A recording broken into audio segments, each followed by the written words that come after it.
Way, oh, God. Sounds like an injury there. This is NFL Straya. And I'm your co-host, James Clements. I'm a guy. You can see me on the official NBL Supercoach show, The Panel, which is good, and on NBA Straya and the AFL Today show. Lots of things. Here in the Sports Today studio, a.k.a. the James Clements Excellence in Podcasting Memorial Studio.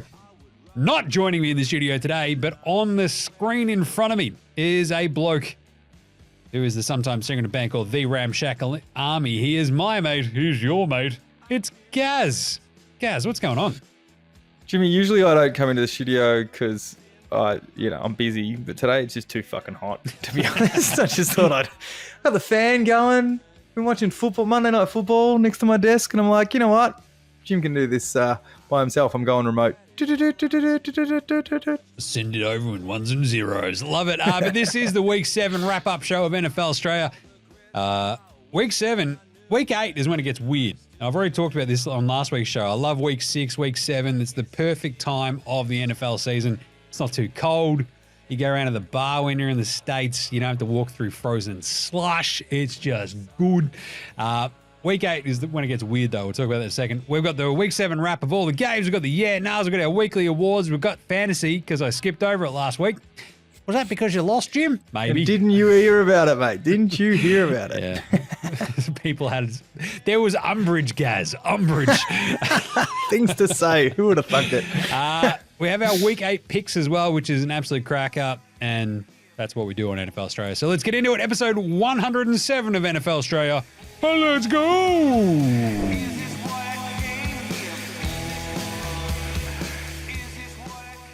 Oh, wow. I've moved to New York and remarkably, everything is healed.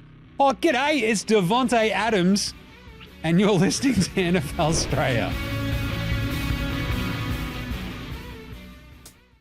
All right, guys, what a week it's been. In the time that, since we basically recorded last, few things have happened. We had a bunch of trades. Literally, I reckon we turned the mics off last week and everyone's like, quick, now everybody get traded. Which is pretty chaos. So we'll just start there because it's almost chronological. We had Davante Adams traded to the Jets. Straight away. After we said it last week, 2 weeks in a row, Nostradamus over here. Absolutely remarkably healed from his calf injury, his hammy as well. Just amazing. Amazing water. Actually, to be honest, the water in New York is awesome. It's one of the weird things. I don't know how many times I've been in just places you're the water here is shit.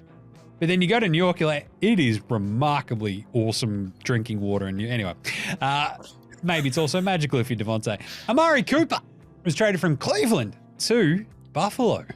It's everyone's for sale, Jim. Hell of a snag. Cam Akers ended up in the Vikings somehow, and you're sure. But either way, so those were the big ones, and I mean it sort of worked out for one of the teams this week in terms of Buffalo. That looked awesome. Davante Adams, turns out he completely fixed what ailed the Jets. Oh wait, no, they're still shit and still can't score. Maybe because of their 40-year-old quarterback, but we'll get to that in a second. Davante Adams tackled better than half their defense at the moment. There was the perfect meme this week. It's all right, Davante Adams Jets highlights is him coming up through the tunnel and then him making a tackle on offensive defense as they've turned the ball over, and that's it. So, but the big news obviously this week is QBs and injuries, right? So you've got Cleveland and their long national nightmare being over. DeShaun Watson tore his Achilles. Look, we don't want to revel in anyone's injury, but the best thing you could probably say about DeShaun Watson is that he's a better football player than he is a bloke. And he's a shit football player. So, here we are. I don't know. You could go and ask Myles Garrett. I'm going to talk about that later. Yeah. I'll leave I'll leave that alone there. That pops up in Old Mate No Mates, just saying. There you go. But amazingly, so DeShaun Watson tears his Achilles in the Browns game, and then Dorian Thompson comes in, and he also got hurt, which made it, that's right, It's Jaymz time, baby. I'm going to eat some W's. Well, they still lost, but it was hilarious to see like Jaymz under center and you're like, oh, he's still competent. What the fuck were they doing this entire time? And I reckon there's probably no happier dude in the world this week than Kevin Stefanski, right? 100%. They did it. It literally fell into their hands. They're like, oh, well, no, we can't bench DeShaun. And so, and look, the whole put Jaymz in. We've got to stem that. So we'll make him the emergency, just in case we lose 2 quarterbacks in a game, Jim. Amazing. And it fell directly into Stefanski's hands. It was also like, it was amazing that DTR goes in and I'm like, oh yeah, Dorian Thompson-Robinson. Like, that's hilarious. Wait, where the fuck is Jaymz? And then he got hurt and he came in. I'm like, oh yes, that's awesome. There he is. Anyway, Jaden Daniels was also injured, which sucked for the commies. He is week to week with ribs. And I like that that's just how they say it. I'm like, I'd be week to week if I was eating ribs as well. Because, I fucking love ribs.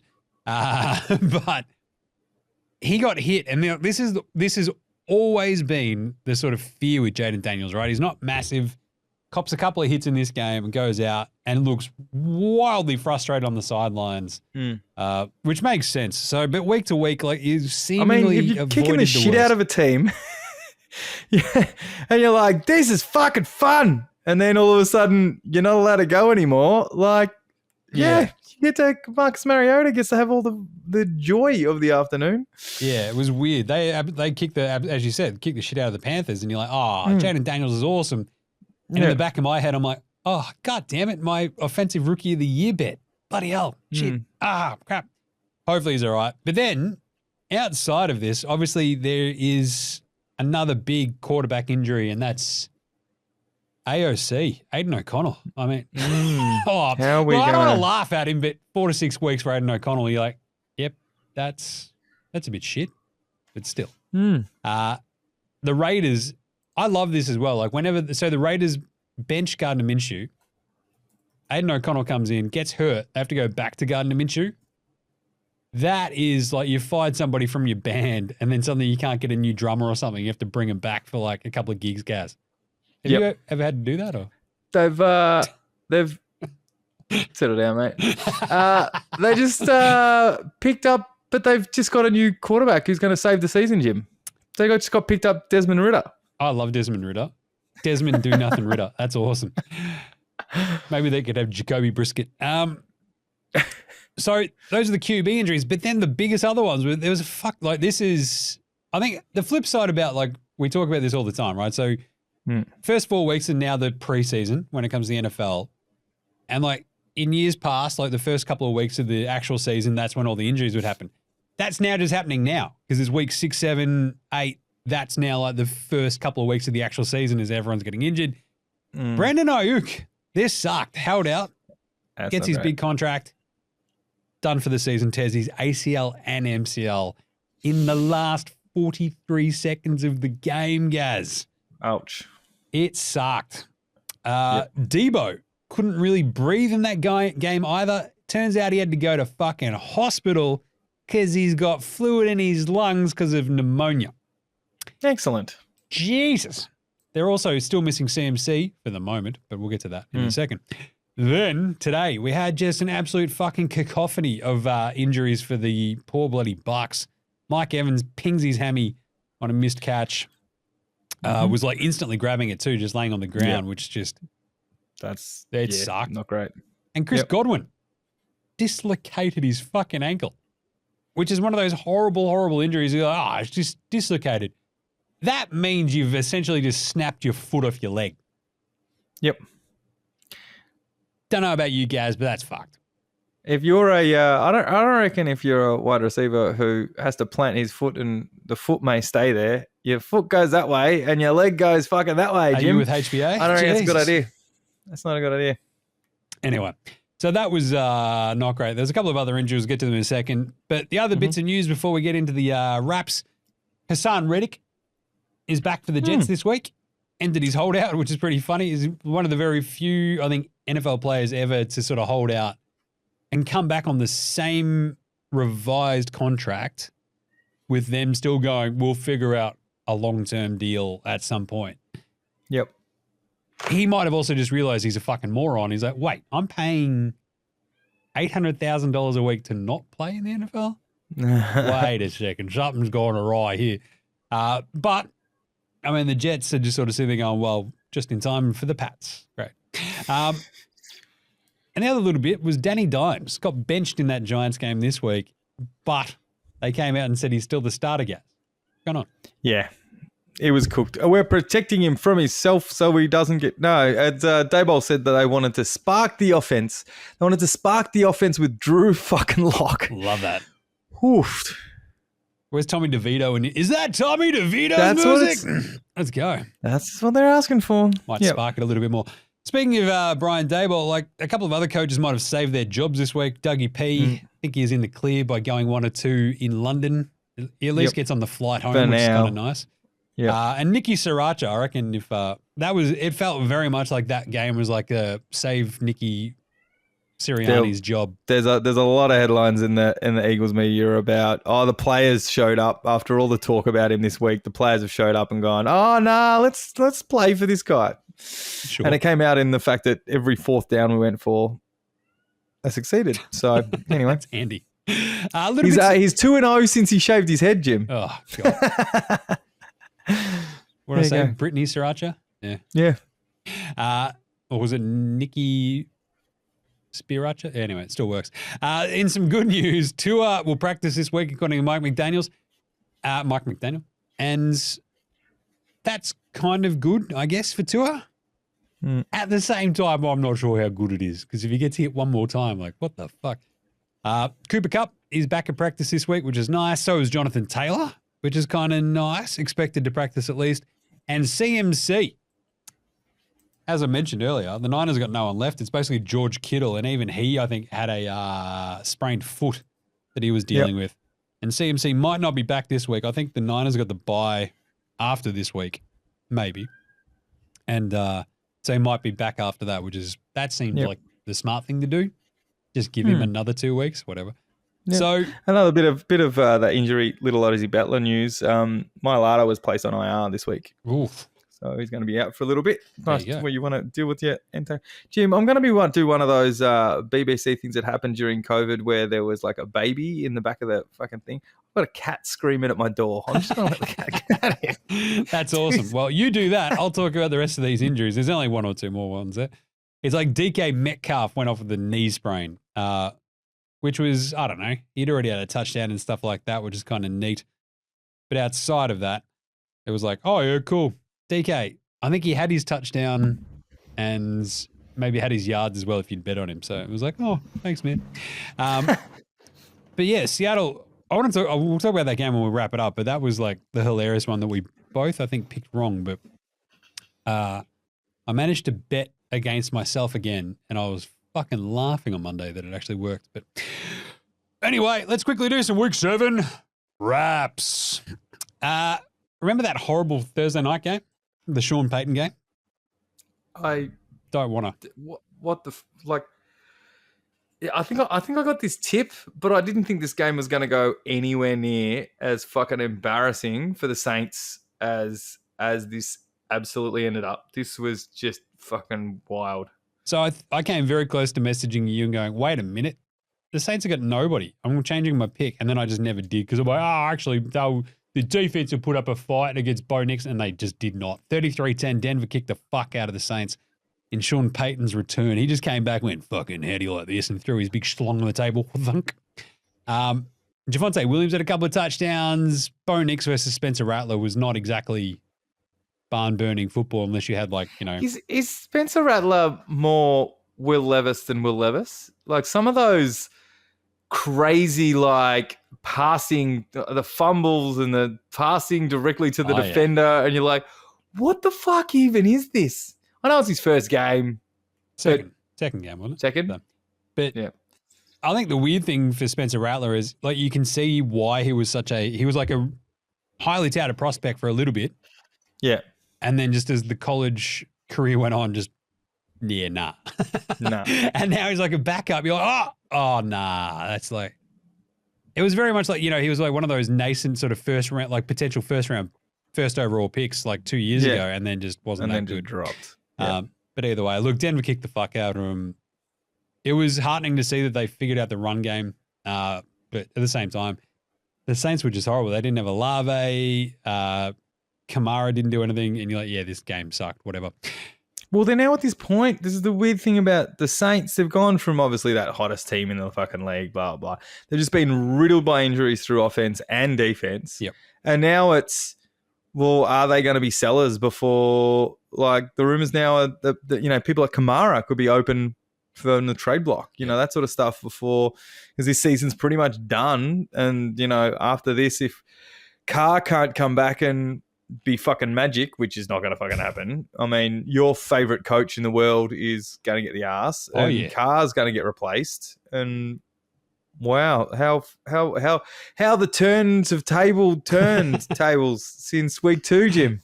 I love it. So Dennis Allen, like, my favorite thing is, like, what's Dennis Allen's record, like, as a head coach?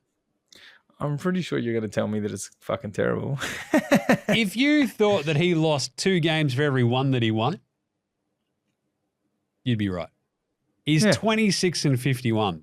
How is he still a fucking coach, guys? He's shit.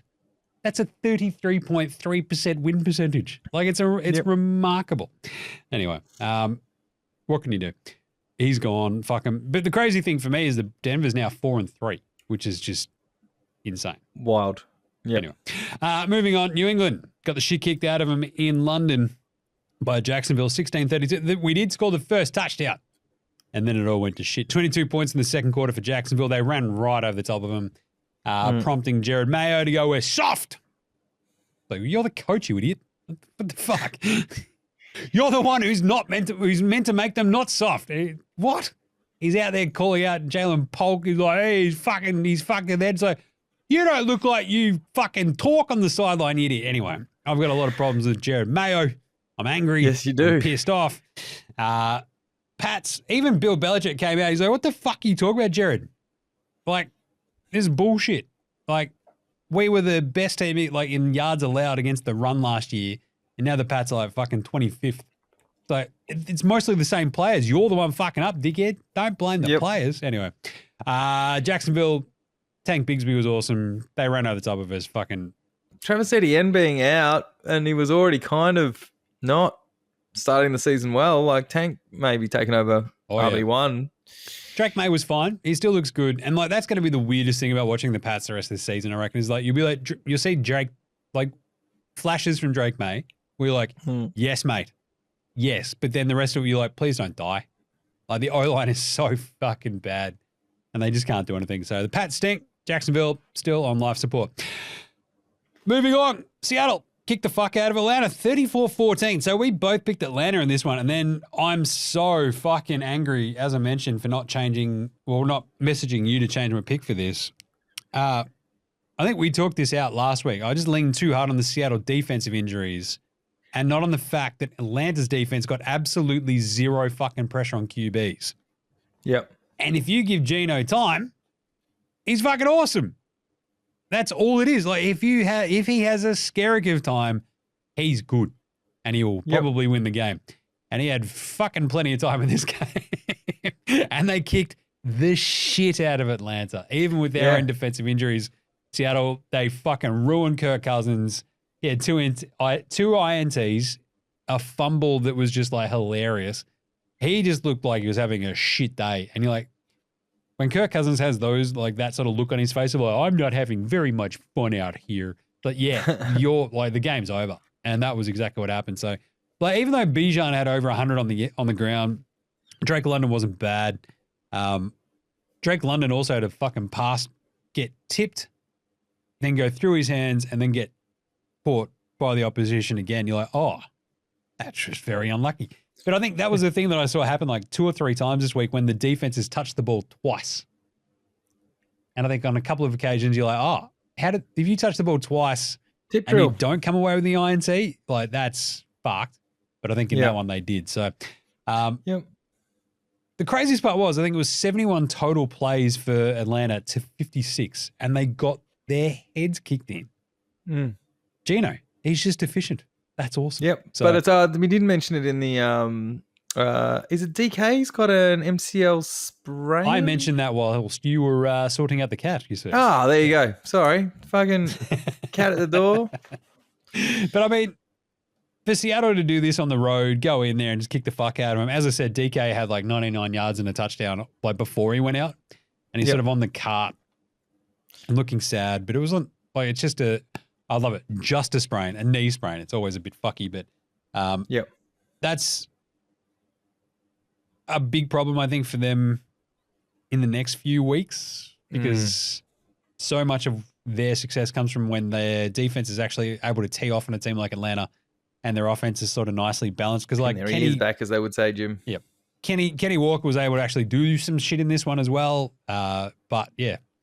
Anyway, Atlanta, this is kind of it. If their defense can't put any pressure on the QB, they're going to be chasing, and it's not great sometimes. So there you go. Well, they've got really lucky that the Saints have fallen off that proverbial, and the Panthers are fucking shit.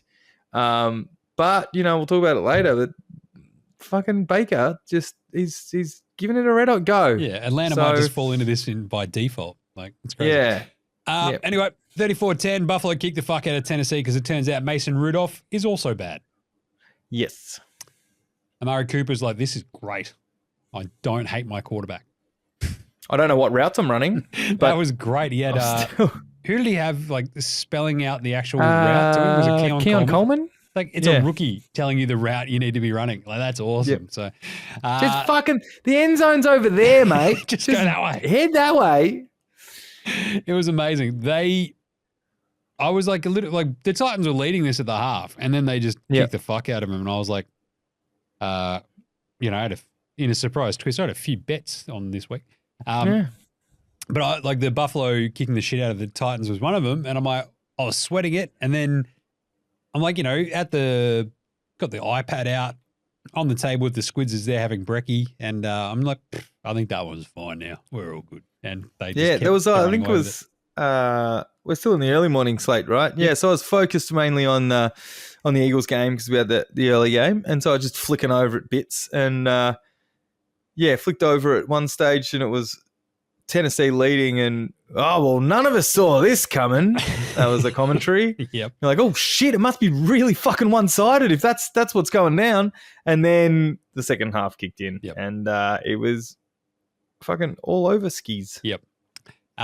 Tennessee just not very good. Like their defense, like Buffalo getting Amari Cooper for this Tennessee defense felt pretty unfair, and they just killed him. So anyway, Cincy 21, Cleveland 14. Oh no, DeShaun got hurt. Oh no. My big thing from this one, guys, was Cincy's offense though, when they play a decent-ish defense, it looks fucked. Because this, like, they started off this game with they got a punt return touchdown, didn't they, in this one? Yep. Yeah, and outside of that, it was like one Chase touchdown, one Higgins touchdown, and that was it. And like, again, and the Browns have been pretty banged up too in that secondary. So it's like the thing that's in the back of my brain going forward with like Cincy. I'm just like, I don't know how much you trust them. Because like, what was it last week when they played the Giants? They only managed 17 points as well. So there were just like sequences where you're watching this game going, what was the point of that run? Like, it was just horrible. It's like, it's a 3rd and 8. You've got fucking Jamar Chase and T. Higgins. What do you do? Anyway, so Cincy still leave me worried, concerned. So I'm really interested to see this week because we're starting 2 rookies in the secondary now, and we're playing them this week in Cincy, and I'm like really interested to see. It's going to be a test of those boys, and Burrow was still the highest, most efficient quarterback rating, I think, before this game. Yep. In the league. So, it'll be really interesting, good test for the defense this week. But you still don't know we keep just going, there's that game. That's the get-right game, and Cincy are going to become that thing that we expected them to be at the beginning of the year. And then they have one like this where Cleveland hung around, fucking shit, and scored late, made them fucking sweat it out. It's very, very classic. But obviously there's all the talk about, there's endless videos floating around of Browns fans cheering with DeShaun on the ground. And yeah, it's not fucking great, Not a but great look. no, it's not a great look. Just saying. Yeah. Anyway, so he goes out. Jaymz after DTR comes in and just wasn't very good. Jaymz came in after that and was pretty solid. So I don't know. It doesn't really change my outlook on this horrible Cleveland one. Only like 11 touches and 22 yards, but still. Yes. But you got to fucking, after a year off, you just kind of want to ease into that shit. Yep. Cincy, look, they're 3-4. Just feels like that sort of mid-team this year, just because their defense is just no good. So anyway. Yeah. Awesome game though. Houston, Green Bay, 24-22. Green Bay win it with a, I don't know, little bit of pluck, a little bit of courage, a little bit of chaos. Packers defense was all bend, don't break, but sort of kept breaking a little bit just every so often. You're like, oh God, what are you doing? They didn't seem to quite realize or know either. It was a weird game, but it was a wildly entertaining one. And Green Bay, pull it out, they ash. Jordan Love didn't look great, but they got the walk-off field goal basically with McManus, which is all he's going to pop up again later, who was on his couch this time last week and kicks the game-winning fucking field goal because, I don't know, it's like the strangest thing about like Houston is that they have these games and you're like, they're good. And then Will Anderson has a dumb penalty late. CJ Stroud has like a weird wobbly throw. We're like, oh, Jesus. And they just have like these weird fucking games. They put up less than 200 total yards, Jim, on offense. But I weird. Mean, the way Houston sort of got up and kicked a field goal right at the end. And then for Jordan Love, like it always felt like he was going to go down the field and get them back within field goal distance. And McManus did it. I think that was the assumption, right? Like the Houston's just had those, well, I think we talked about it last week. There's this one or two fucky plays where like a game that Stroud's standing there going, what did I just do? Yeah. What was that? And that's just enough to derail it. And Jordan Love's got a really nice connection with those with his receivers these days, and Josh Jacobs is fine. You know, wasn't it? You wasn't required to go mental, but but he got his first receiving touchdown ever, which is 209 receptions, longest ever, I think, without an actual touchdown. So that was kind of nice. But like my thing for this is like it feels like these are the Spider-Man teams. Yep. Like it's NFC, AFC Spider-Man. Yeah. It's the meme. They're pointing at each other. It's like, wait, we're the same fucking team. And they kind of are. Green Bay haven't had like these wild, like they're both 5-2. Green Bay, every time you're like, oh, this will be the week that they sort of put it in, kick it into gear. I mean, they smoked the Cards last week, but that was the Cards on, second week of on the road. They just got by the Rams. They lost that weird Vikings game. Outside of that, they lost to the Eagles in that weird fucking strange Brazil game. And you're just waiting for Green Bay to kick into gear. And Houston is basically the same thing, right? Where it's like, when are you just, okay, you're both decent teams. Can you just smash a decent team? I don't know. Maybe you can't, but maybe they're just learning. Anyway, Miami, Indy, this game sucked. 16-10. It was gross. Anthony Richardson, is he good? I don't know. Does anybody know? 10 of 24. Not great. HN had 77. Johnny Smith was fine. But this was the Tim Boyle game, apparently. Tyler Huntley goes out injured. Tim Boyle comes in. You're like, this fucking sucks. If only they were getting a fragile quarterback, starting quarterback back next week, Jim. Hooray. God, this Miami team just breaks your heart because they're just so gross. Meanwhile, Indy, it's like, are you good? Are you? Yeah, I mean we've got Miami, we've got Jalen Waddle and Tyreek Hill combining for 2 receptions and 19 yards, Jim. It does feel like what the fuck? If any just walk in fucking shit QB could just step into a situation succeed, it should be Miami. Yeah. It's like you got these 2 awesome receiving weapons, you got a decent run game, most it fucking fumbled a couple of times or whatever it felt like in this game. Achan, most it. There's just solid offensive weapons. Don't know if that line's that good. And they just stink. It just sucks. So, anyway. Disappointing. whatever. Breaks your heart, Jim. It breaks your heart. Yeah, what was it? Goodson had the fucking touchdown for Indy. Otherwise, it was all field goals. Ugh. Yeah. Anyway, fuck that game. Miami stink. Indy, sure. Detroit, 31. Minnesota, 29. Wow. Yep. This was awesome. So Houston, Green Bay, Detroit, Minnesota, absolute crackers. And then, as sort of expected, not too many other games are that much fun, but this one was absolutely unreal. The Lions blew 2 different 11-point leads. And That's then impressive. Needed the awesome Goff drive to get back within field goal range to fucking knock it in and actually steal the win back. Which is pretty crazy because remember, they were actually underdogs going into Minnesota as well. And luckily, I'd still bet the Lions. But when they're up 11, we were told a couple of times on your reels during the week, Jim, that we were sleeping on the Vikes. Yeah, turns out we weren't. And none of Just saying. It was like so Jake Bates, wasn't it? That's the field goal kicker for the Lions who smashed it in. Yes. Like, good stuff. Happy days. Yep. He's a weird unit, but still. But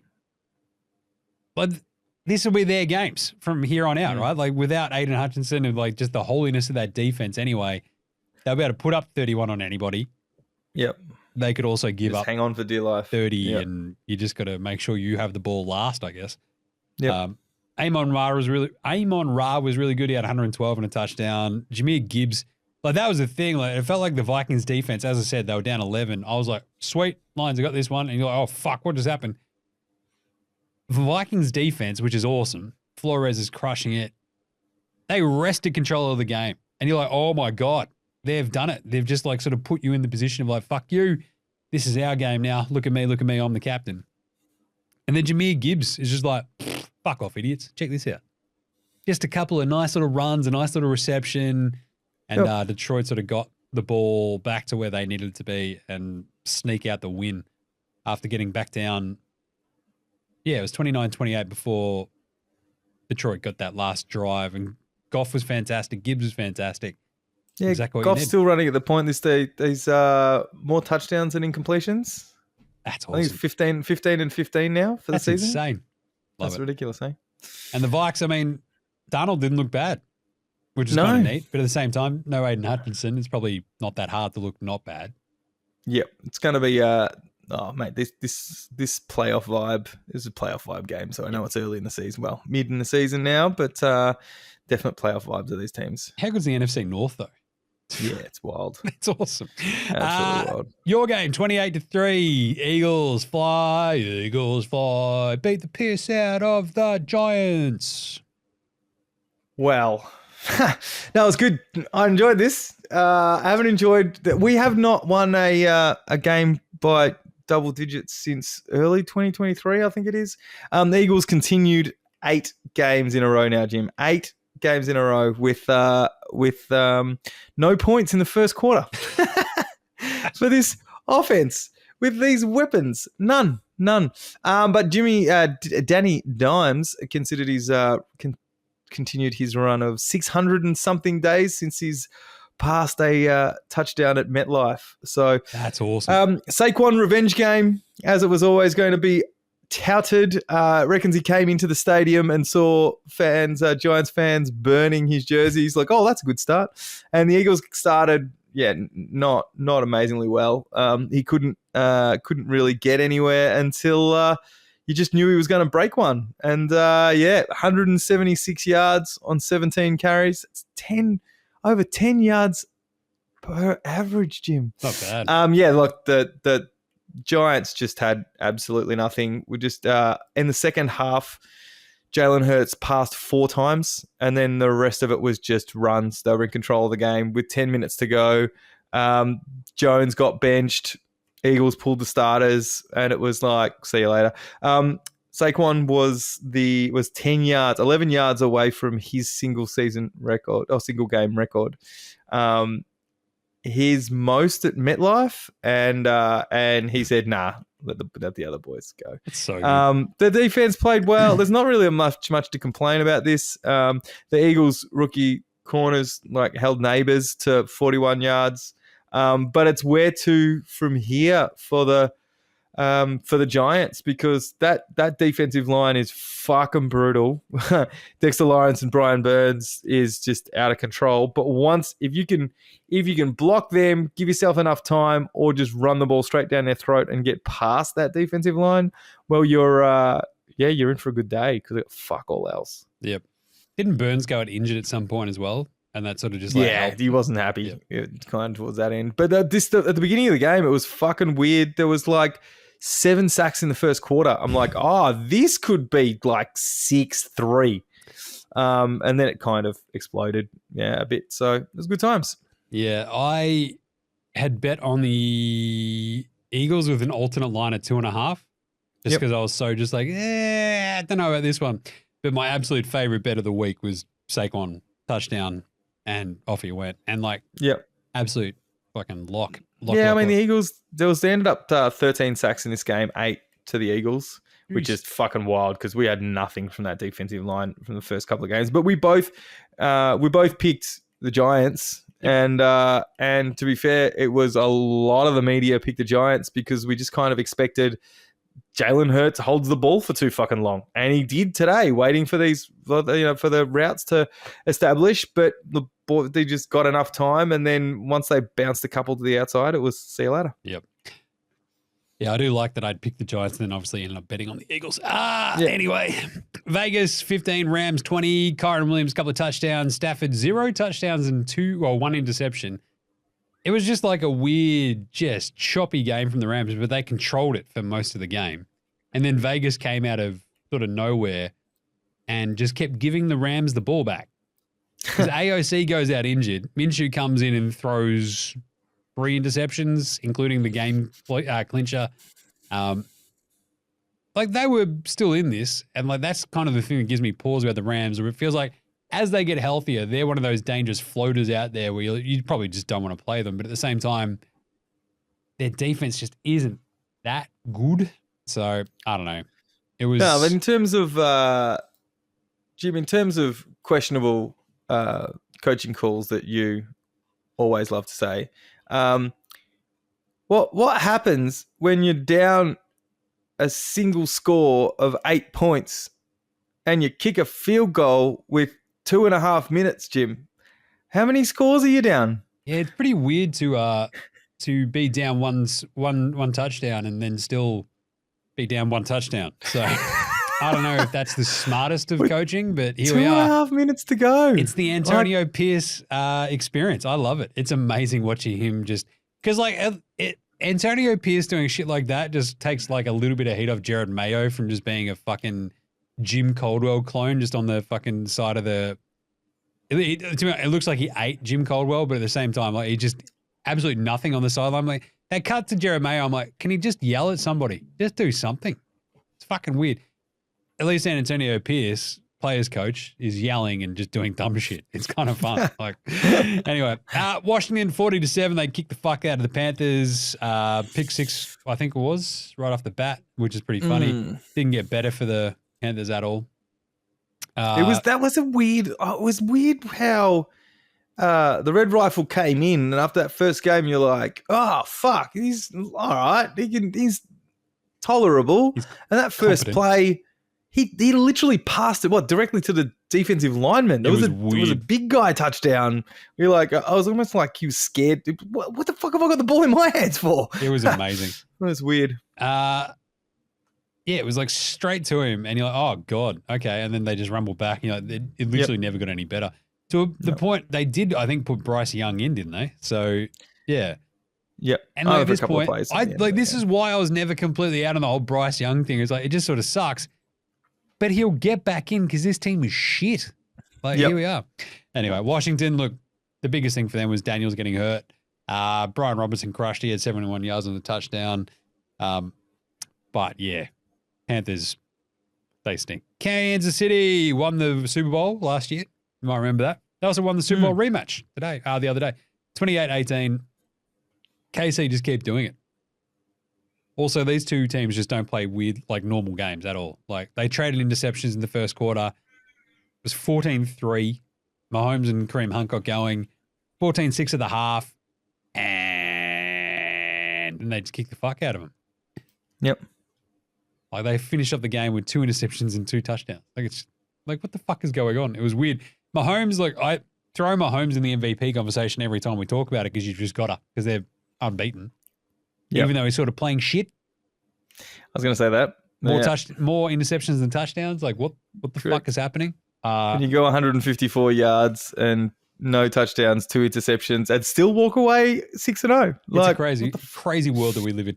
And the Niners, like their just thing was like Purdy had a couple of nice moments, but then a couple of other. Brock Purdy is like without healthy Debo, healthy CMC, healthy Ayuk. What is Brock Purdy? It's like just about whatever other quarterback would be without those dudes. So Niners, we'll talk about them again in a second. Not great. KC, they just keep doing it. Their defense is awesome. Jets Pittsburgh, this game was weird as fuck. Rusty Wilson comes in for Juzzy Fields. 37-15. The Steelers win it. Davante Adams gets the first target of the game. Drops it. And it was interesting to sort of see because it looked like it worked really well early on. Like the Jets having Adams there, it felt like it really opened shit up for Breece Hall and Garrett Wilson. You're like, that's how this should work. Yep. Unfortunately, having gotten up 15-13, they didn't score again.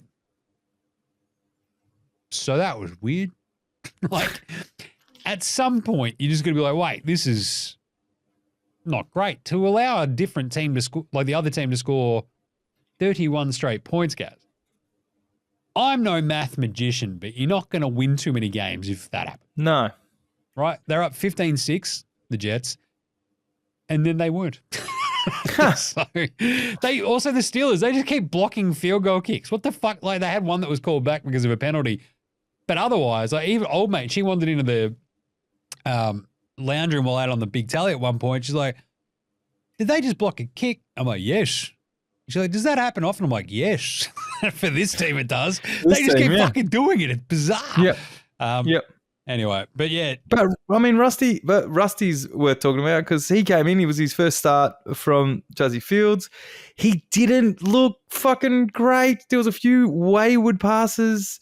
Wait to the point where the commentators are saying, "Oh, he really needs to play soon, otherwise he's going to get dragged."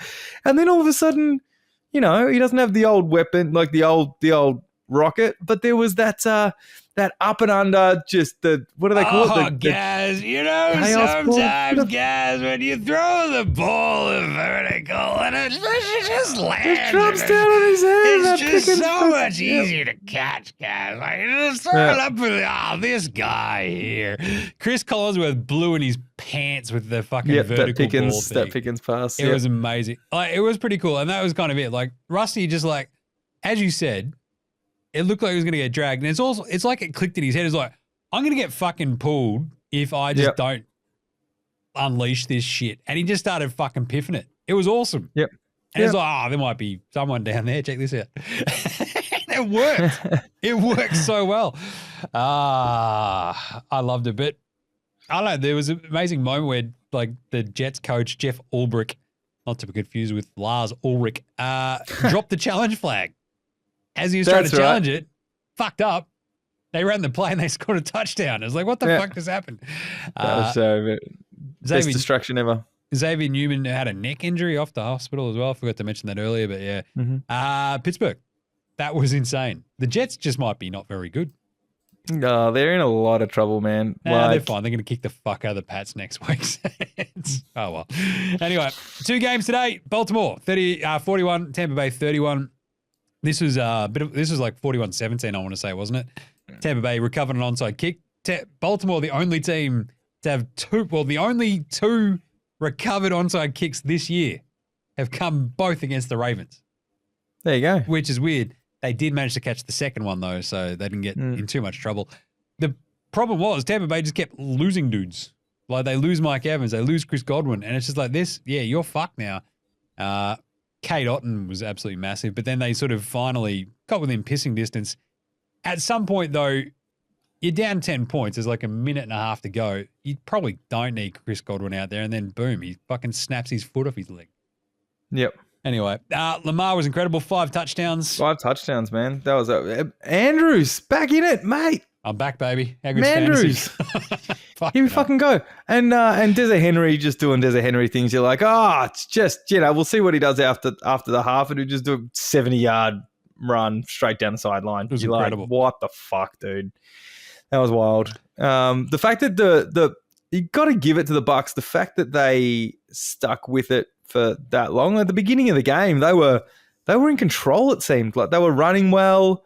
Baker seemed, and they had the lead.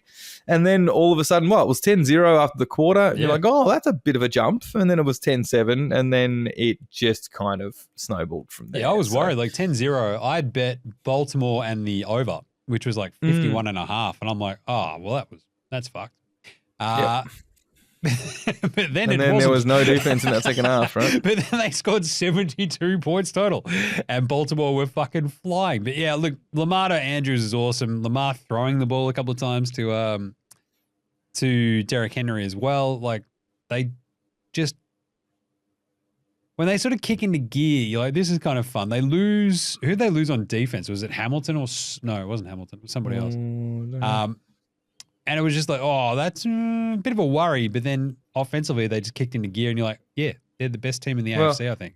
I mean, they passed the ball once to Desi Henry, but that was one of the talking points during the game. It was like, if there was a couple of pretty screen passes there to Justice Hill, and it just seems to be like, all right, we've got Justice Hill on the field. It's either going to be Lamar's going to keep it, or this is going to be a pass. Yeah. Amazing. So if there's a Henry, it's probably not going to be a pass, but he's going to fucking poleaxe you. So, anyway. I love watching him truck dudes. But yeah, Tampa Bay. It's weird looking at the stats line here. Rashad White only ended up with 40 yards, but it felt like every time don't get me wrong, he ended up with 70 receiving. But like every time I felt like I saw him take a handoff, it felt like he was going well, and this team only ended up with 40. It seems a bit surprising. Weird season for Tampa Bay. You're going to be chasing Atlanta, but I don't know.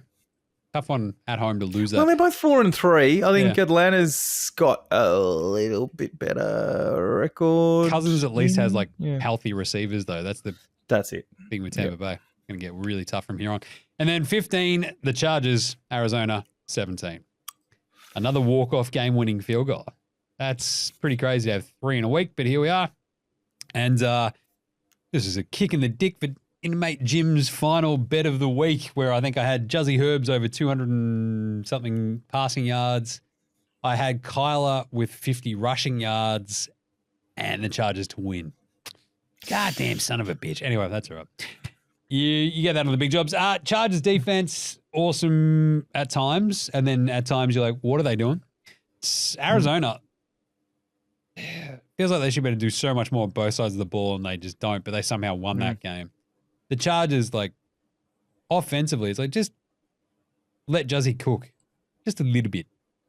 And then you're like, he's thrown to Josh Palmer, so maybe he's got nothing to really cook with here. So J.K. Dobbins. Look, to be fair, they passed the ball 40 times. It's getting back into the old... he had 350 yards in the air. It was awesome. But at the same time, it was like, Will Dissly is your main fucking weapon. Yeah, that's not great.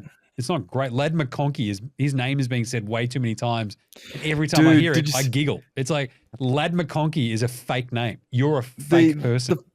The only I didn't watch much of this because Jalen Reagor, that was the best part. That's what I was about to say.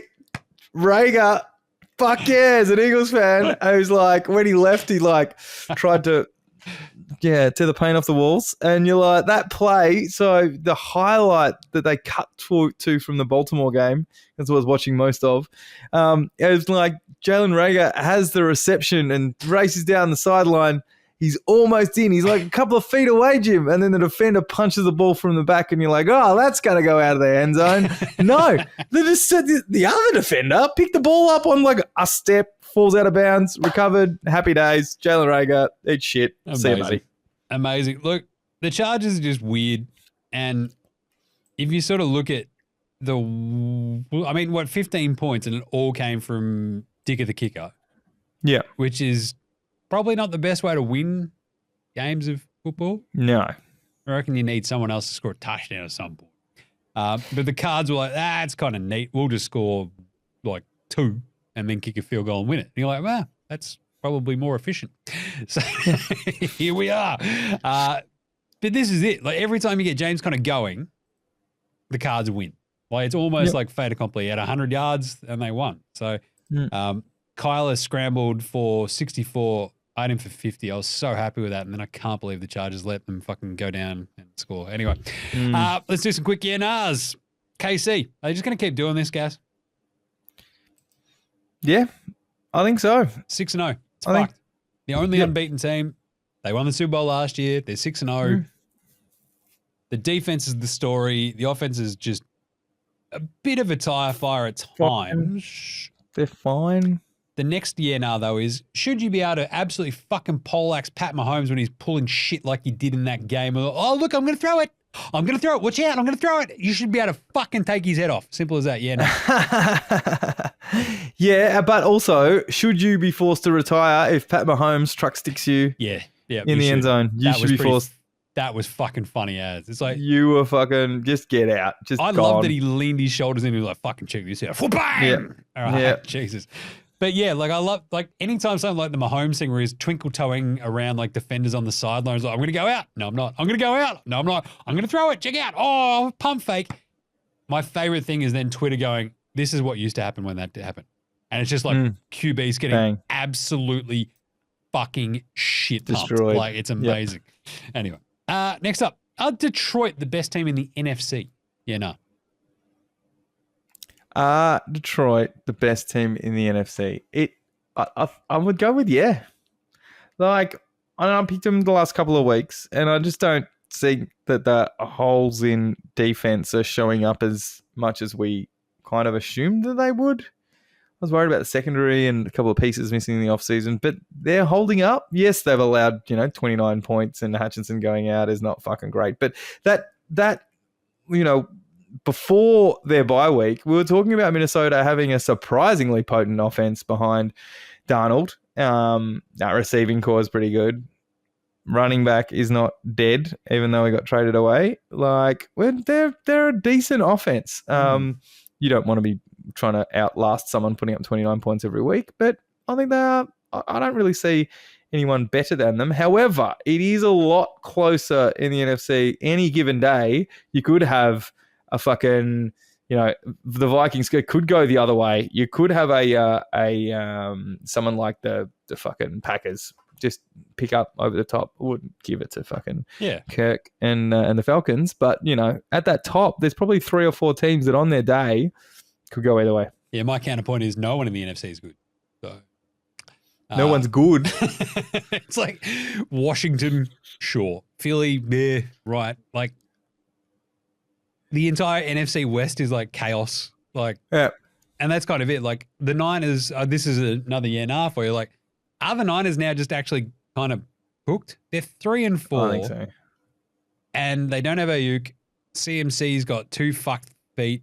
Like, they play the Cowboys this week, which is, as you mentioned earlier, absolutely fascinating because, like, whoever loses this game is done. Is now fucked. So I can't wait for that. That's going to be awesome. Yeah. But yeah. I think the best thing for them is that realistically, they're with all the injuries that they've battled through, the problem is it doesn't look like an end in sight. Most other teams that are going through it, you're like, all right, I'll just get through this little stint.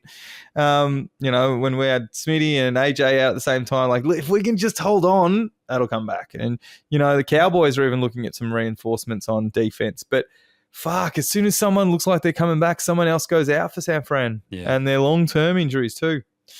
Yep, it sucks. It's crazy. Yep. Because, like, they were the one where I'm like, look, just pull it together, and they were just like round into form. But like, because they keep losing dudes for the fucking season, you're like, yeah, that's not great. You're fucked. No. Back to the AFC. Will Amari Cooper actually have the biggest impact of the wide receiver trades? Yeah, nah. I'm gonna say yeah because you're taking ages, but I was actually thinking. I didn't read the notes beforehand to have a pre-prepared answer. I was thinking about it because. Look, of those 2 that happened this week, yeah, I think so. Because someone can actually, like, an impact will actually matter. But Coleman's doing all right. They weren't doing horribly before he arrived, and they've now got, a 3 3.5 game lead over they've New won the York. division. They've already won the division, basically. Effectively. I think So. the impact that he has is probably it makes them substantially more threatening. Yep. Because Josh Allen is fucking good. Yep. And Amari Cooper is just like, dude, I've been catching fucking passes from like Joe Flacco, DeShaun Watson. Like, it's just been fucked. And now it's just like, this is great because it's exactly what that offense needed. Whereas adding Davante Adams, as I mentioned, like it opens shit up for Wilson and Breece Hall. But like that wasn't ever their problem. Like, their defense is fucked. So anyway, the O-line's fucked. Like, Aaron Rodgers is 40 years old and running for his life on a bung Achilles. Like, anyway. Are Cleveland better with Jameis? Yeah, nah. Obvious. Yes. They're definitely more fun. Fuck yeah. Eat these They haven't had no offense. So imagine if, I think I messaged you straight away this. Imagine if they went on a fucking run. Where are they sitting now? They're 4 games back. But imagine if they went on a run and somehow snaffled a wild card. And you'd be like, with the Chubb and Jameis effect coming back. Like, but no, it still feels like they're going to be massive sellers before the trade deadline. Like Myles Garrett, if you're Myles Garrett, do you hang around for another fucking rebuild? Like, True. Come on. The Chubb and Jameis effect sounds like either like a weird sex tape or like an STD. Like, that's awesome. Or a MTV fucking teenage prank show. That's good. What was the band? Reggie and the Full Effect. Yeah, fuck yeah. Yeah, Reggie. That's right. I used to be a music journalist. Are these teams done, Gaz? Let's do it. Let's write them off. Send them home. The Pats. Yeah, nah. Yeah, mate. Fucking. What are we? Week 2? We're done. Like, come on, mate. They were done as soon as the season started. Oh, I thought this is an updated list. We're working through it. Pats. Yes. Carolina. Yes. Yes. Cleveland. Yes. The Giants. Yes. The Titans. Yeah, yep. Where are we now? Yeah. They're sitting at 1 and 5. Yep. The Raiders. Yep. So that's 6 teams. We're 7 weeks into the season. What about somebody? Can we write off Miami? Or does Tua come back and make that sing again? Because they do have 2 wins, don't they? Yeah. They're only 2 and 4 because they had the bye. So I don't know if we can just like pour dirt on Miami. The Jets are edging very close to being done. 2 and 5 is just like, the thing is the AFC, as I said, no one is good in the NFC, but the AFC is also just bad, which is weird. But there's so many shit teams in the AFC that when you actually get down to the nitty gritty of like who makes the playoffs, like by the time you get to the 7-8 spots at the moment in the AFC, it's fucking Denver and the Chargers. And they're not that good. And then there's like the Bengals, the Dolphins, the Jets all around in that sort of spot there too. So I don't know if we can write those guys off. So yeah, Miami and New York, they can't be counted out of it, right? That's only a couple of games below 500. Yes, they're 3.5 games. They're probably way too far back in the division, but those wild cards are going to be open season until week like 14, 15. Yeah. The other one that I wouldn't mind throwing out there is obviously the one we mentioned earlier, the Saints. Like 2 and 5. They won their first 2 games. Now they're horrible and just, what do they score? Like 96 points in the first 2 games or something. Yep. And they have a -3 point differential basically. That's now, wild. Which is crazy. Absolutely wild. So here we are. I reckon it's probably the Saints. Because the Jags, at least they seem healthy. And they could just get on a little bit of a... Anyway. What's also wild about what we're talking about stats lines is NFC North, the lowest differential is the Packers with plus 43.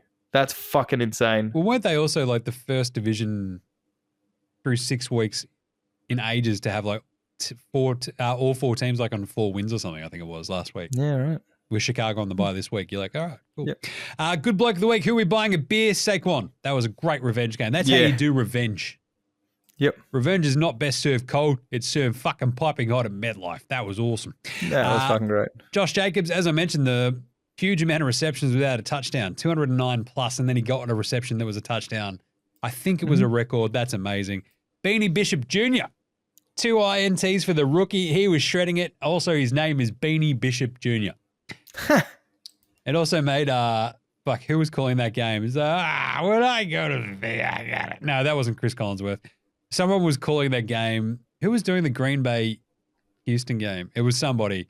And they were like, would I go to the airport? I'm going to get Beanie Babies from the kids. Oh, no. It was the Collinsworth game. Yeah, what am I talking about? Anyway, I was talking about Josh Jacobs. I'm getting him all mixed. McManus on his couch, then kicking game winners. What an awesome story. Buy him a beer. Yeah. Same thing goes for Chad Ryland. That's his second game winner this season, which is pretty amazing. That's crazy. Yeah. Love a good walk-off game winner. Flog of the week, a.k.a. mate. No, mates. DeShaun Watson. Getting booed by your own fans because you're injured. Not great, but at the same time, well-deserved. Yeah. Now, for this part. Jaymz and Myles Garrett having a sook.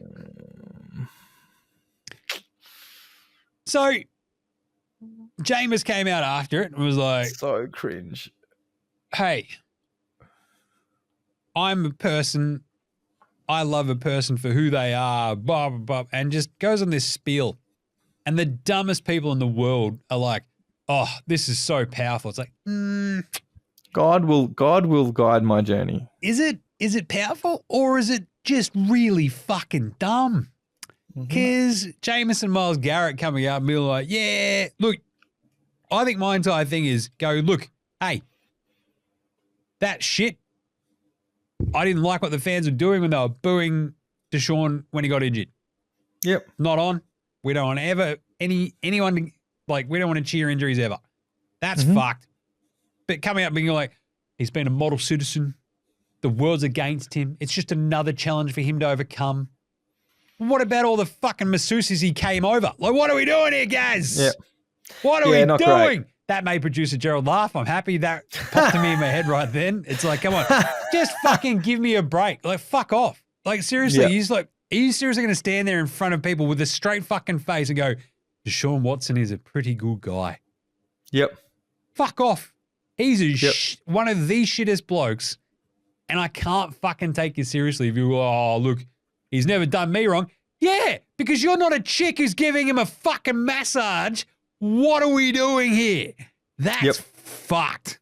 Anyway, God. I don't want to turn this back to football, but like there was that whole process. And don't forget, he held these teams hostage in terms of what he wanted from the trade and what he wanted to sign for after not playing football for over 18 months, then has been fucking terrible ever since. Yep. And the team's too scared to bench him because of how much money's on the line. So even apart from him being a shit bloke, like there's an element of relief that comes to a fan base when you're like, this guy is literally an anchor around our leg. Like, fucking sorry that yes, they shouldn't have celebrated the way that some of those guys celebrated in the crowd. But if I'm a fan at home, not in front of 10 million fans, TV audience, to go, oh, well, let's see what we can do from here and rebuild somewhere and get some sort of self-respect as a team. Like, yeah, I don't know. I'm not big on, celebrating sexual assault, though. No. That's just me. Anyway. Yeah. Gross. As I said, though, like, better footballer than bloke, and he's a shit footballer. So, yep. Outback TakeHouse. It is Tuesday, guys. What are we serving up at Outback? Well, walking the squids to school today. Daycare. You got the pram. Then whoop, whoop, whoop, whoop, whoop. Those bloody swoopy boys. Just grab one out of the air by its fucking head, tear its head off, and boom, chuck it under the pram. Take it home later. That's right. Magpie wings. Only at Outback. Today's Flame Grilled Take is the Pats should already fire Jared Mayo into the fucking sun and go hire Mike Vrabel right fucking now. Only at Outback. This has been the most frustrating aspect of this Pat stuff. Like, oh, the defense is good. It'll be fine. The defense is also fucked. That's meant to be his fucking calling card. Yep. Like, oh, players, coach, defense is going to be the dude. It's all shit. He's shit. It looks shit. Like, what the fuck are they doing? Whereas Vrabel, noted former Patriot and pretty hardcore defensive coach, he's just smart and good. Just go get him. What are we doing? Yep. Taking the piss. Mayo is just wildly frustrating. I'm forever grateful to Bill Belichick. Incredible. Oh, as you would be. The GOAT. 6 fucking titles. Loved it. And like, it is jarring to go from even the shit show that's been Belichick the last couple of years to like someone who doesn't seem to fucking know what's going on or give a fuck. Like, it's weird. Anyway, having a shit coach is a weird feeling. It's just weird. I'm confused and angry all the time. And also I've got a shit coach. Anyway, go get me Rabel. Oh, whatever. Little Aussie Battler of the Week. We had another primetime Aussie punt-off. But this time it was only one of them because Matty Hayball had to basically kick the ball 1 million times because the Saints were so shit. He had 6 punts, Gaz. It was insane. Every time I'm watching this game, there he is. Hello, Matty. Hey, hello. bud. Hey, bud. He's just out there going, fuck, my leg's tired, bro. Like 6 punts. He went for 267 total yards in that game. Wild. It's fucking insane. 3 inside the opposition, 20, average of 45, longest was 52. Like, he was just out there working fucking hard. It was also good to see Daniel Fa'alele also copped a bullshit holding call, I must say. I think Lamar ran in a touchdown and they called it back, which is a bit fucked. Yep. But again, he wasn't that bad, I feel like, in this game, so it was kind of nice. As you mentioned, Jordan Mailata on the IR, so he's out at least another month. Bit shit, but yeah, just wanted to shine a bit of light on Matty Hayball's great gig the other day. Yeah. Moving right along, Captain Fantasy. Massive games alert this week. We had, in terms of, I don't know, some pretty big games. A few QBs, as you'd expect. The Mars was fucking off its head. Absolutely insane. So always pretty fun. The biggest ones, I mean, Lamar goes for 34. As I mentioned, Jahmyr Gibbs was awesome. He had 30. Saquon, 25.7, stuff like that. Obviously went off his head. Derrick Henry, 24.7. Javonte Williams, 24.6. Tank Bigsby, 23.8. Breece Hall, 23. Hey, guys! Joe Mixon, 25.4. Are running backs back? It could be, mate. Hang on. Because like last fucking week, I'm just saying, it was like the last few weeks, there's been wide receivers. Boom. The running backs are fucking, I can keep going down this list as well. Kenny Walker, Bijan, Kareem Hunt. Then you finally get to Amon Ra. Hello, Amon Ra. All of those running backs. Amazing. Yep. I loved it. How much did I love it? I mean, I fucking smashed nowhere to go back up. Nowhere to go but up to move myself to 4-3, aka in our league, firmly mid-table because it's wildly fucking tough. We go to show you how tough the NFL Straya Legends League is, Gaz. It's 5-2 at the top, 3-4 where you are in 10th. Yeah. Which is, I don't know about you, but fucking tighter than the duck's proverbial. Yes. That is absolutely gnarly. So, crazy week. I managed to beat nowhere to go but up. How did you actually go? You got a big win over Rogers that. So, yeah. Happy days. Yeah, he ended up pulling up 69 points, which is not nice. Great. Had some, Tavis had some unfortunate luck this week. Obviously, CJ Stroud didn't have an awesome week this week. So, when your starting quarterback has a bit of a down one, you're in trouble.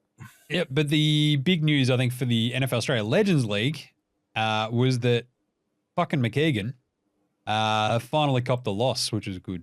So, thanks. He's now good for the league. 5-2. He was running away with the fucking thing. So, just as bloody well. He had a really tight game, actually, up against Judo Chop Robinson, which is, yes. So, good stuff. Good stuff all around. A couple of good type matchups in there as well, and then a couple of absolute smashings. So Matty O moved to 3-3, I think, with 4-3. Yeah, that hasn't updated, which is kind of weird. He absolutely smashed Josh to Burrs and Purgatory to the tune of like 80 something points. So not bloody bad, bro. Not bloody bad. So that's the Legends League check-in, which I forgot last week after, I got beaten. I don't know. There's no correlation there. Settle the fuck down, everybody. We're also pushed for time. True. Speaking of which, let's speed through the Week 8 previews. Gaz did also take me to task about every time your mate Jim is getting his ass kicked. I don't bring up the totals of the picks, but I am down, I believe, It's either 7 or 8 after Gaz had a big week last week and picked up all 5 of the ones we had different. And then another one this week. We had 3 different this week. You had the first 2. I picked up the Pittsburgh pick. So yes. So we head in with me owing Gaz at least 7 beers, I think. Yeah. It's either 7 or 8. So see how we go. Which you'll give me and then drink all my tab on the fucking Super Bowl. So yeah, I'll go to Super Bowl party. Just say, put it on Gaz's tab. It's fine. He said it's fine. So is that 80 drinks? Oh, yeah. Right, week 8 in the NFL. We start off with Minnesota at the Rams. The Rams are 3.5-point underdogs at home. Always a bit tricky when you go Minnesota on the road. Rams at home as a 3.5-point underdog. They're scrappy. I just don't think they've got much of a chance against this Minnesota defense, Gaz. Yeah, I feel it feels like a low. I expected the points to be higher, particularly when you see some of the point spreads coming up. I'm like, I feel like Rams are still banged up, and what Stafford this week was not fantastic. Whereas Minnesota played a pretty fucking decent team in the Lions and just came away with a loss. So. Fuck, I think they should kick the shit out of him. I think so. It's inside. It's 3.5. They should be fine. That's a pretty fun Friday morning game, though. It's a really great uniform matchup. So let's go. Miami host Arizona, which is pretty fun. We have no London games this week. They take a break, which is weird. There's also no buys this week, which is why in week 8 are there no buys? No one fucking knows. Oh, actually, and as a bit of a throwback to the very start of the show, week 8. Why is it weird? It's the first week where we see teams who have already played against each other playing a game, which I do not like, and I think it's fucking stupid to be doing that by week 8. It's one of my things in the AFL as well. I'm like, just fucking sort the schedule, dickheads. What are you doing? Anyway, Miami, Arizona. Miami 3.5-point favorites at home against the Cardinals. Cardinals obviously just held off the Chargers' game-winning field goal. 3.5, though. Arizona's defense is not that much chop. Miami's isn't either. This feels like a tour line, Gaz. Yeah, I've literally just, as we were talking, I've just changed that because I was really, when I did the picks initially, I was like tossing up this one. But you know what? I'm just like, I reckon they're not going to put Tua until he's probably a week after he was properly feeling healthy. And I feel like Tyreek's going to be just fucking pent up. Yep. Like for Tyreek and Waddle to get 1 reception each this week, he's just going to be wanting to get out there and go, for fuck's sake, let's go. Yeah. If Tua plays in this game, I'd probably be much more tempted to go with Miami. But at the same time, Arizona seems competent. And if there's no Tua, then they could easily. I think he's supposed to be. I'm picking him on the back of him starting this week, right? I might change this if it's officially locked in that he does start. Yep. But for the moment, the plus 3.5 Arizona feels okay. Maybe. The weird, horrible, strange team. The Pats versus the Jets. The Pats at home. These are teams who have already played. Just kicked the fuck out of them about 4 weeks ago. 7.5 points. Feels like a lot for a Jets team that is fucking terrible recently. At the same time, the Pats defense is also shit. So, terrible. Yeah. I don't know. Do they respond after being called soft by your own coach? And does Aaron, like Davante, after like 3 days of being in the facility going, hang on, I've had David Derek Carr and fucking Aiden O'Connell and Gardner Minshew passing to me. I'm going to take more than 3 days to adjust to the guy who I used to play with fucking 10 years ago. Yep. Maybe an extra week. Ease that in. Everything clicks. Happy days in New York? Maybe. I think the Jets get this done in New England. It feels like Drake May's kind of good, but at the same time, the Jets defense probably should have its way with the O-line for the Pats again. Yep. It's always tough to beat a team twice in one season, but Pats just don't. Yep. I don't know, like, if the defense had shown me anything against the fucking Jags, maybe you'd take the Pats at the line, but Cincy, Philly. You've gone Philly. They are 2.5-point underdogs in Cincy. I don't like your defense that much, Gaz, so I'm going to go Cincy. Me either. Well, the last 2 weeks, it's really hard to tell because we've been playing the fucking Browns and the Giants. But ever since Cooper DeJean has stepped into that slot The secondaries looked confident. Slay went out last week, was back this week. Neighbours is no slouch, and we kept him to 3 points. So, look, I think the defensive line, Vic Fangio, is starting to learn how to use his pieces, and they're starting to get his scheme. I think they're better than they were when we had the shit kicked out of us 3 weeks ago by Tampa Bay. I'm really interested to see what happens this game. We're still fucking very one-dimensional on offense. It's like run Saquon, and AJ Brown's got 2 routes. One is the comeback AJ Brown route where it's at 10 yards and it's a first down and he jumps. And when it's one-on-one, it's like over the top and he'll be down there somewhere. Like very one-dimensional, but it fucking works. It's similar to Cincy going chases down there somewhere. So very interesting. I think we'll see a lot from both teams. Well, as in we'll learn a lot from both teams in this fucking game. I hope we all just have a good time this game. No. You kind of did. Oh, did I? Can't we all just get along? Participation trophy, Gaz, they call it. Yeah. I hope that since he was just boxing against that Cleveland team sort of down the stretch, because it looks so clunky, but I think against the Philly defense, they might have a little bit more of a chance. Give me 6. Cleveland hosts Baltimore, 9.5-point underdogs at home. The Browns with Jaymz. That's now 10.5, actually. It's just changed after the end of the Baltimore game. I'm tempted to take Cleveland, but I'm not going to because Baltimore are fucking good. So here we are. The 10.5 makes it a little bit more squirrely because we literally just saw them give up back-to-back shit touchdowns to Tampa Bay. And Cleveland under Jameis, obviously a similar sort of chance there, but Cleveland are also just not good on offense. But what have they got it? So if you think about it, even with Jameis stepping in, they've traded away Amari Cooper. What weapons do they have on the outside? Chubb's still coming back. I think Baltimore's secondary is better than Cleveland's banged up secondary. Obviously, that defensive line for Cleveland's pretty bloody good and can stop a run game. But this is Derek fucking Henry and Lamar Jackson. Run game. So yeah.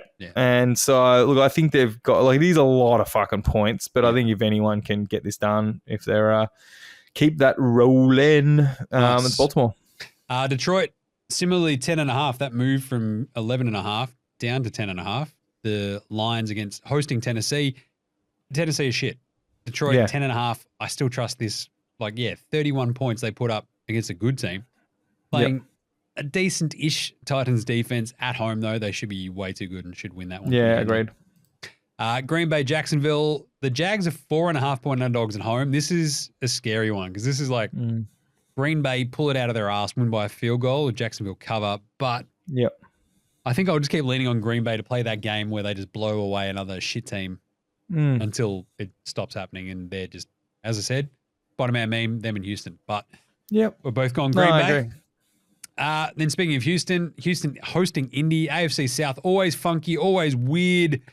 But Indy just bit shit.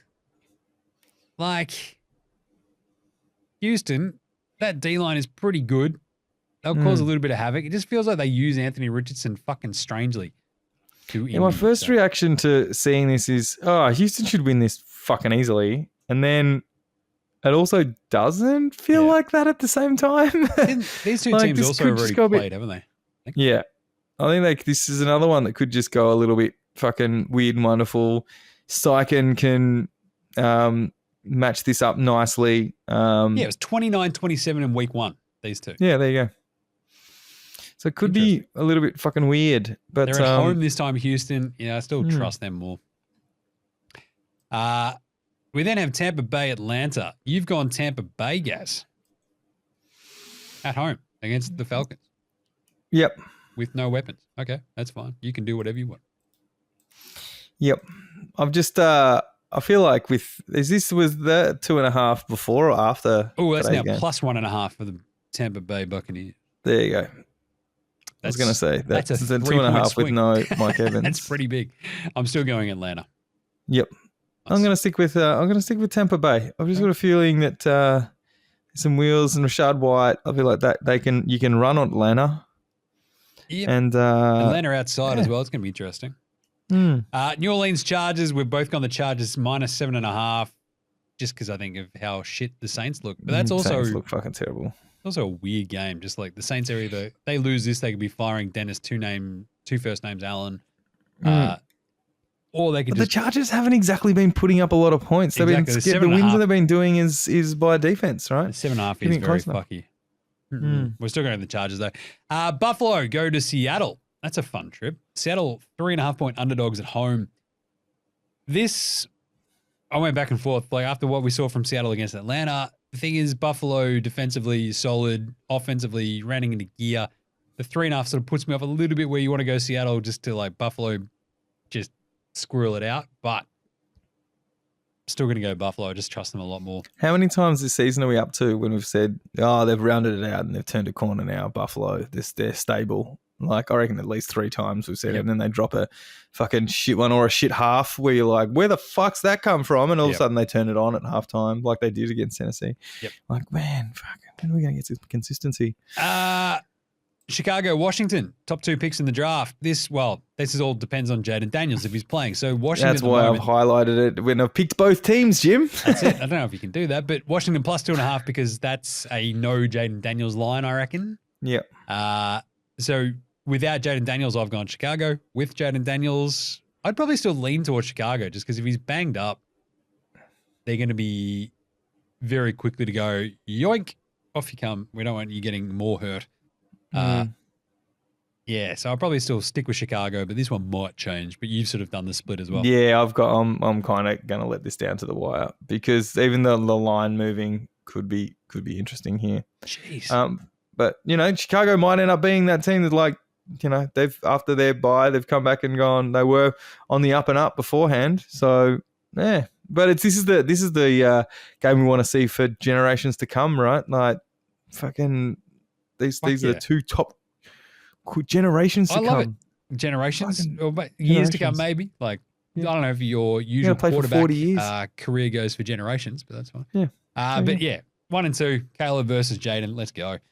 Yep. I just wish that Jaden Daniels was healthy. Not only just for my fantasy teams. Carolina, Denver, block. We've both gone Denver -7.5 just because Carolina stink. Sure. Raiders, KC. No love lost here, Gaz. No love lost here. Doing doughies in the fucking Arrowhead car park on your John Gruden. And then, I don't know, Raiders beat them on Christmas last year. 9.5-point underdogs at home of the Raiders. In Vegas, this is going to be all KC. It's going to be hilarious. I'm going KC. So but the Raiders, in years past, the Raiders had this fucking weird way of playing spoiler and winning a game against KC that they never had any right doing. This just does not feel like that game. Right? This is not the year. No. that happens. No. Gardner Minshew, 3 interceptions. KC's defense playing really well. Yeah, no chance. Then we've got a cracking couple of, only one really good one.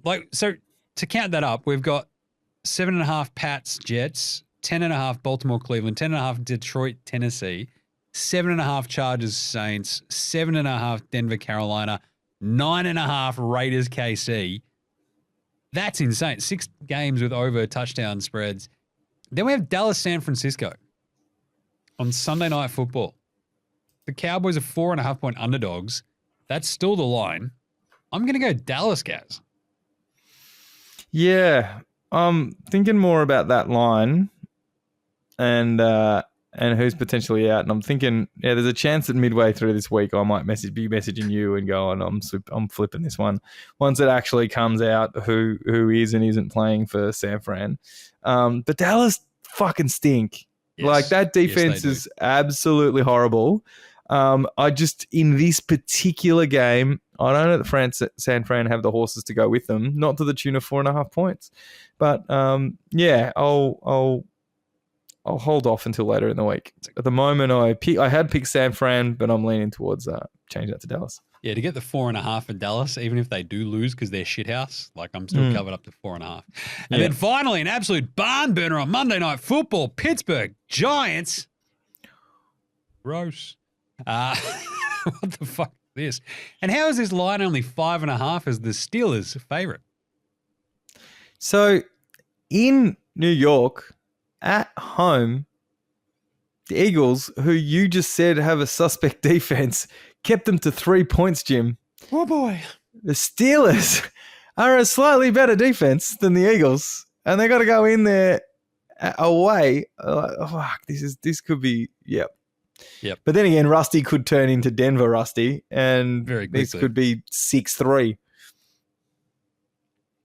There is also, I think they've already announced that they're flexing a couple of games, I think, in 2 weeks' time, I want to say. Yeah, they flexed the Eagles-Jags game, and they flicked I want to say, is it Vikings-Colts? I think, going it's into the Sunday night? Colts, which is pretty crazy. Yeah, it's crazy. That's kind of neat. Let's flex some stuff. There we go. The Week 9 games, that's what it was, yeah. So, Colts-Vikings have been flexed to Sunday Night Football. Jags-Eagles is back to the Arvo. Interesting. Good stuff. So there we go. The ones that we've got different this week: Miami, Arizona. You've gone Miami. Philly, Cincy. I've gone Cincy. You've gone Philly, obviously. Atlanta. I've got the Falcons. You've got the Bucks. Chicago, Washington. Depends on who's actually fucking playing. And then Dallas, San Francisco. Once again, yeah. Nice. Good stuff. Well, there you go. That's it for episode 107 of NFL Straya. You little beauty. Week 8. Starts getting weird from here. It's not halfway through the season anymore, though, which is kind of nice. In the meantime, though, make sure you're following us on Facey, Twitter, IG, and, of course, TikTok, where there's plenty of videos and the going YouTubes. up each week. YouTube is the big one. Chuck your shit up on the YouTubes. Get right around YouTube. Subscribe, like, leave some comments. Chuck in some yeah-nahs. We'll answer them on Jim. the show. Heckle my horrible takes. Got so many of them. Pretty good. But fang us a rating and review as well on your Apple Podcast, your Spotify, on the YouTube, whatever you use in your Android phones to listen to podcasts, rate and review it there. Not hard. Perfect. Just go nuts. 107 episodes of this shit. Like, if you haven't rated and reviewed it, Jesus. you're taking the piss at that point. We should know what we're doing by now, Jim. Big thanks to House Hats for the intro and outro song. As always, go listen to their album. They're awesome. Get around all the other shows we've got. The NBA Straya is now back daily as of today. So, fucking, there goes my life. AFL Today Show, AFLW Today Show. The W still going strong all the way through to the end of November. Cricket Today podcast, I think, is back today. Is that right, Gerald? Tomorrow. Nice. Football Today podcast, they're rolling as well. And hold all tickets. I don't know if you need some. There's lots of horsies going on, so better listen to that one, I guess. That's probably important. Guys, you got any plugs? No, not really. Just jump on all of our stuff. I'm booking a tour at the moment for New South Wales with Ramshackle in the beginning of 2020. What's next year, Jim? 2025? I just did a big thing on NBA Straya about not knowing what year it was, so I'm on top of that right now. It's good. Yeah, right. Yep. And I'm also planning next year's marathons, Jim. So my legs have slightly recovered over the last 2 weeks, and now I'm like, what the fuck's next? I'll cheer you on in the Ballarat one. There you go. Yeah, I was thinking about doing that. I'll have a little flag that just says Gaz on it. Just wave it back and forth. Ballarat people can run a marathon, like as in organise a marathon, apparently. Well, I don't know. We're just so used to running from people with, knives, trying to stab us, all the good stuff. Yeah, anyway, cool. There you go then. That was a great week. Right. What a fucking crazy NFL week that was. Plenty more to come. We'll catch you next week, you dickheads. See yas. Later, hosen.